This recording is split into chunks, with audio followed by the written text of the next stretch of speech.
There's a point in human development where knowing is no longer enough.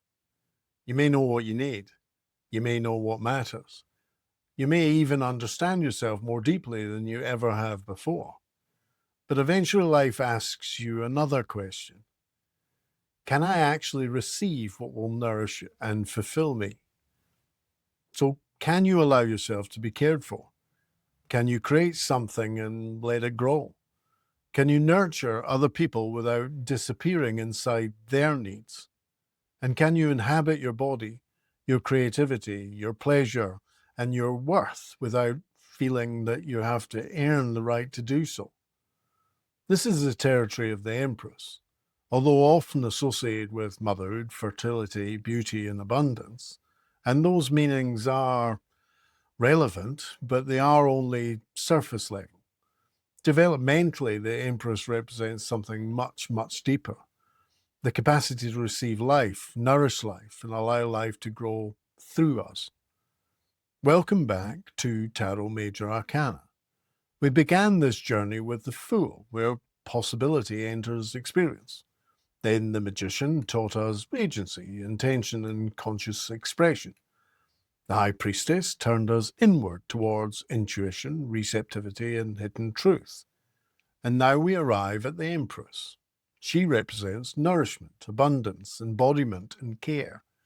And that progression truly matters, because receptivity can't remain entirely inward.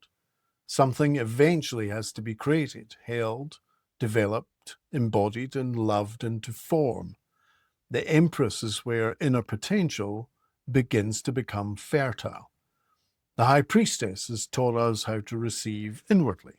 She listens, she waits, she notices, she allows deeper knowing to emerge. But if inward receptivity remains only inward, development becomes incomplete. The Empress now asks, what will you do with what you've received? Not in a magician's sense of directing it or controlling it, but in the sense of nurturing it into life. The Empress asks whether you're going to give it time, care, and space to develop. You may recognize a creative impulse. The Empress asks whether you'll feed it. You may realize that you need rest. The Empress asks whether you can actually receive rest without feeling guilty. You may recognize that you need love. The Empress asks whether you can allow love to actually reach you. This is the move from inward receptivity into embodied receptivity. And that's an enormous developmental step. The Empress is often interpreted primarily as the mother archetype, and motherhood is certainly part of our symbolism. But if we reduce the Empress to literal motherhood, we would dramatically narrow the archetype's full power and potential. The deeper maternal principle is nourishment, what allows something living to grow, what creates safety enough for development, what feeds rather than drains, and what allows creativity, emotional connection, and embodiment to flourish. So the Empress can be active in parenting, relationships, creative work, self-care, healing, leadership, and even business development. In fact, anything and everything that has relationship with receiving. The question is not merely who do I care for, it's what's being nourished through the way I choose to live. This may be one of the most important aspects of the Empress. Many people are very good at giving. They're often far less comfortable with receiving. Compliments are deflected, help refused, rest creates guilt. They support everyone else, yet struggle to ask for support themselves. They nourish others whilst quietly becoming depleted themselves. And often this behavior is praised. They're so generous with their time. They never think of themselves. They're always there for everybody. But from an archetypal perspective, that may not always be healthy Empress energy. It may be a distorted form of it, because healthy nourishment requires flow, both giving and receiving, providing and replenishing, caring and allowing care. One of the Empress's key reflective questions is, what are you not allowing yourself to receive? Now, that question can reveal a great deal. So why is it that receiving can seem so difficult? Is it because receiving requires vulnerability? To receive help, you may have to acknowledge that you need something. To receive affection, you'll have to allow someone to get close enough to affect you. To receive praise, you have to tolerate being seen positively. To receive rest, you have to accept that your worth doesn't depend entirely on your productivity. For some people, childhood experiences have taught them that giving is far, far, far safer than receiving. If I care for everyone else, I'll be useful. If I'm useful, perhaps I'll be valued. If I need nothing, nobody can disappoint me. If I stay strong, I can't be rejected for being vulnerable. And slowly giving becomes part of an identity. The person may not consciously think, I'm afraid to receive. They simply experience receiving as really uncomfortable. That's where blocked Empress energy can begin to emerge. At our healthiest, the Empress represents warmth, receiving, creativity, and nourishment. This doesn't mean endless softness. It means creating conditions in which life can develop. A healthy parent nourishes without blocking independence. A healthy partner gives affection without losing themselves. A healthy leader develops people rather than merely extracting performance from them. A healthy creative process allows ideas to develop rather than criticizing them before they're fully formed. The healthy Empress asks, what does this need in order to grow well? That's very different from how can I force this to happen? The Magician focuses intention. The Empress cultivates conditions. Creativity is another major dimension of the Empress, and again, not simply artistic creativity. Creation means bringing something into existence and supporting its development. That could be a child, but it could also be a book. More about that at the end of this video. It could also be a business, a relationship, a home, an idea, or a therapeutic breakthrough. All of these require more than initiation. They require nourishment. Many people are good at beginning, far fewer are good at tending.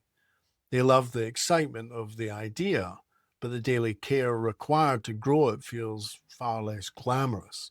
The Empress teaches us that creation is not merely inspiration, it's relationship. You have to keep showing up for what it is that you want to grow. The Empress is also strongly associated with abundance. But again, abundance can be misunderstood. It doesn't simply mean money. It means sufficiency, richness, and the experience of a life that's capable of nourishing us. Someone can have significant wealth and live in emotional and psychological scarcity. Nothing is enough. Every achievement immediately becomes another target. Here, rest can feel dangerous and your success can feel temporary. Another person may have fewer material resources, but experience a far deeper richness through relationships, creativity, nature, meaning, and connection. The Empress asks us to examine our relationship with enoughness. Can you recognize what's already nourishing? Can you appreciate what's present? Can you receive without immediately converting the experience into another obligation? Abundance without embodiment is just accumulation. The Empress asks us to feel what we have. Embodiment is central to this archetype because human development doesn't happen only in thought. We live through our physical bodies. Bodies will become tired, hungry, excited, overwhelmed, activated, and even ill, as well as hopefully relaxed, rested, and healed. Yet many people live almost entirely from the neck up. They think about their body rather than inhabiting it. They evaluate it, criticize it, manage it, push it, and punish it. They ignore its signals. The Empress asks a different question. What is my body communicating about what I need? That may involve rest, movement, food, touch, pleasure, or recovery. Doesn't mean obeying every impulse. It means recognizing that embodiment is part of consciousness rather than an inconvenience attached to it. Blocked Empress energy can create an inability to receive, self-neglect, and emotional dryness. This can appear in someone who keeps themselves functioning but never nourished. Everything gets done, but nothing feels particularly alive. They work, provide, organize, solve, and carry, but don't ever replenish. Sometimes this can look like strength and determination. Sometimes it can look like independence. But underneath may be a profound disconnection from need. The blocked Empress often says, I'm fine. I don't need anything. I'll rest when this is finished. And because there's always something else to do, rest never actually arrives. Eventually, the system begins to charge interest on all that effort. Fatigue, resentment, numbness, and emotional flatness can set in. The problem's not a lack of generosity, it's an inability to include the self within the field of care.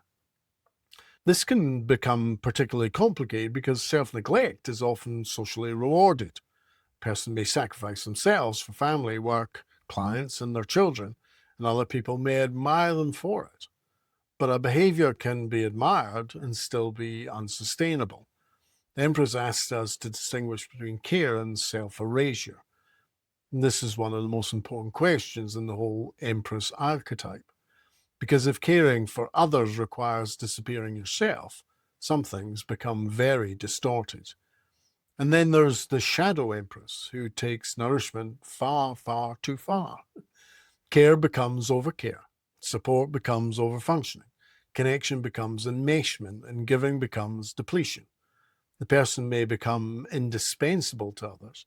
They solve problems nobody asked them to solve. They anticipate needs constantly. They rescue, manage, remind, organize, and protect. Yet often underneath that behavior is fear. If I'm needed, perhaps I'll not be left. If I care enough, perhaps they'll love me. If I manage everything, perhaps nothing bad will happen. If I keep giving, perhaps I won't have to face what I need. The shadow Empress can therefore look incredibly loving from the outside, but care can become controlling, and when it leaves no space for the other person to develop. This is where the maternal archetype becomes especially important. Healthy maternal energy creates safety that supports development. Shadow maternal energy can create safety that prevents development. There's a massive difference there. A parent does everything for a child because they love them, but perhaps the child never develops any confidence.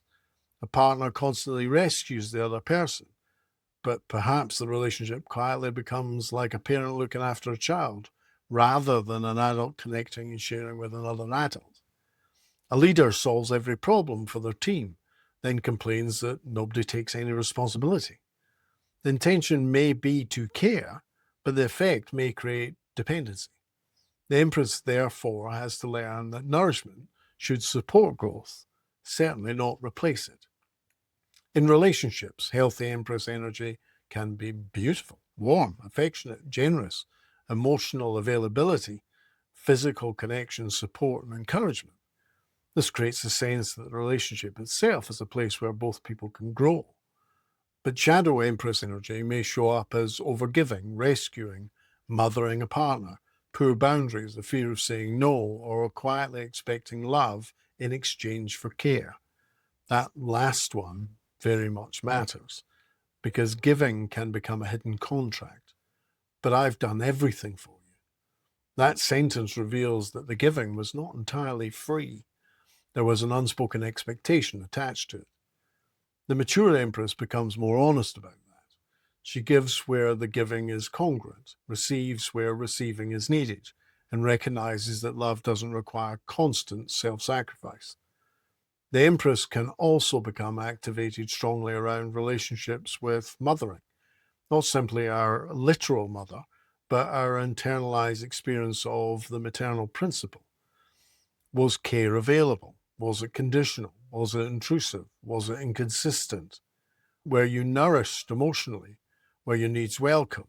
Or did your needs feel burdensome? These experiences can influence our relationship with receiving long after childhood. A person who didn't receive reliably may become fiercely self-sufficient. Another may continually seek nurturing from romantic partners.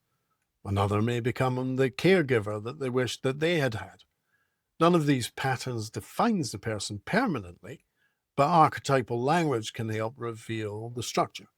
What kind of relationship did I learn to have with need, with receiving, with dependency, with care?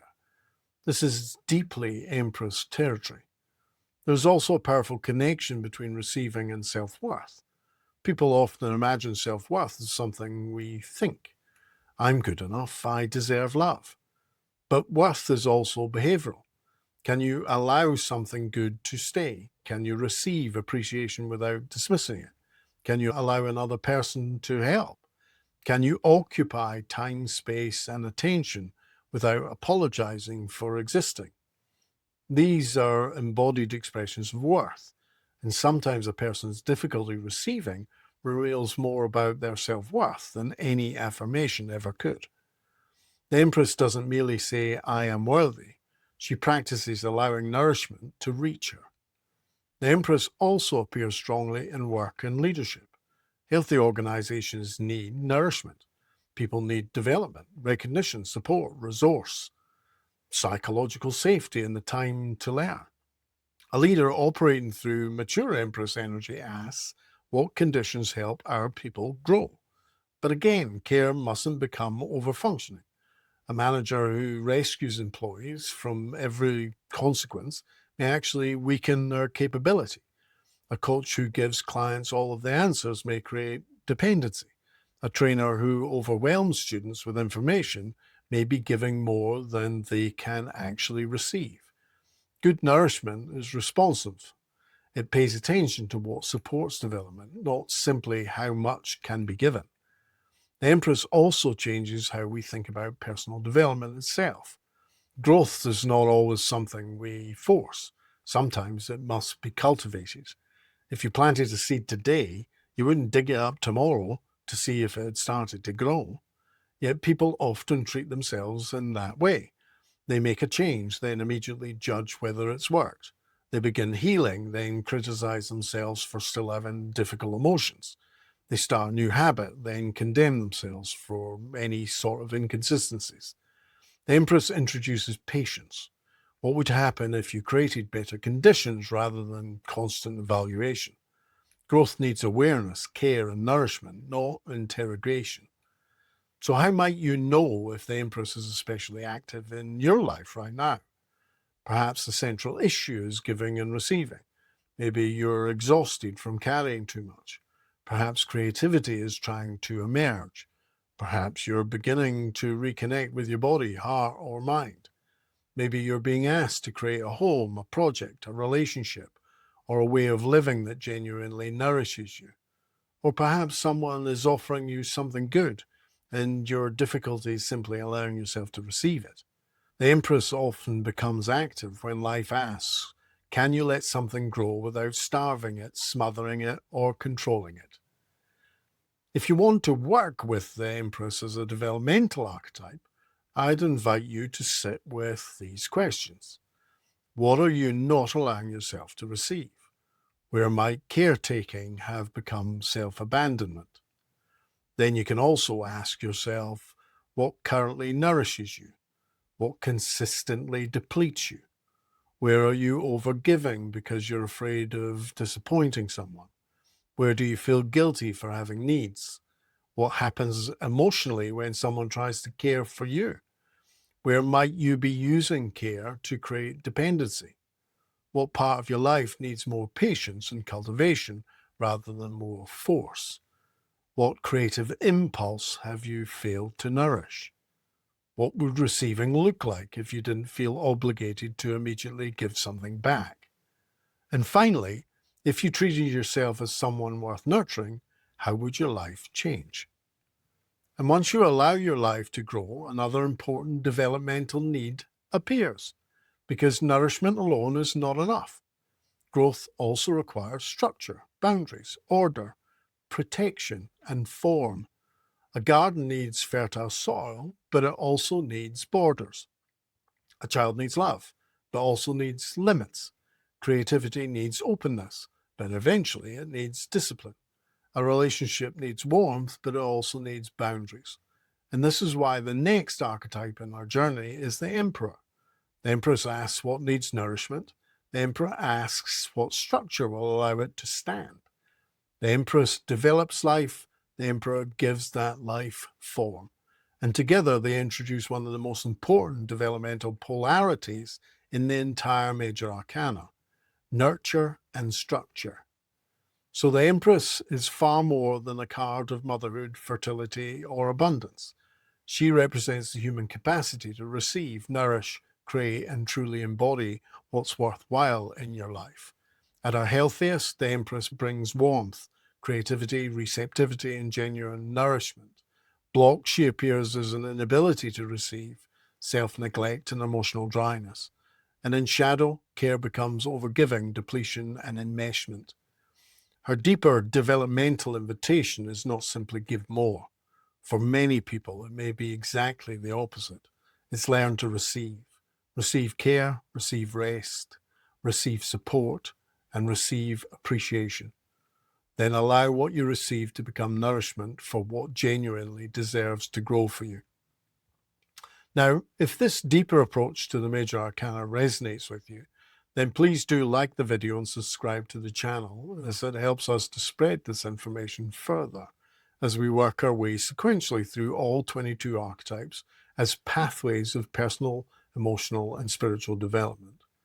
And if you'd like to explore the complete journey in greater detail and depth, my book, The Tarot Major Arcana, 22 Archetypal Pathways to Inner Transformation, explores all of the rich transformational power held in each of the 22 archetypes and their healthy, blocked, and shadow aspects. I explain exactly how to recognize them, what they mean, and the positive, insightful power you can access through them. You can get it on Amazon. I'll put a link in the description below this video. In our next episode, we move into the Emperor, where the fertile, nourishing energy of the Empress meets structure, authority, boundaries, and the capacity to create stable form. For now, I'll leave you with this one additional question.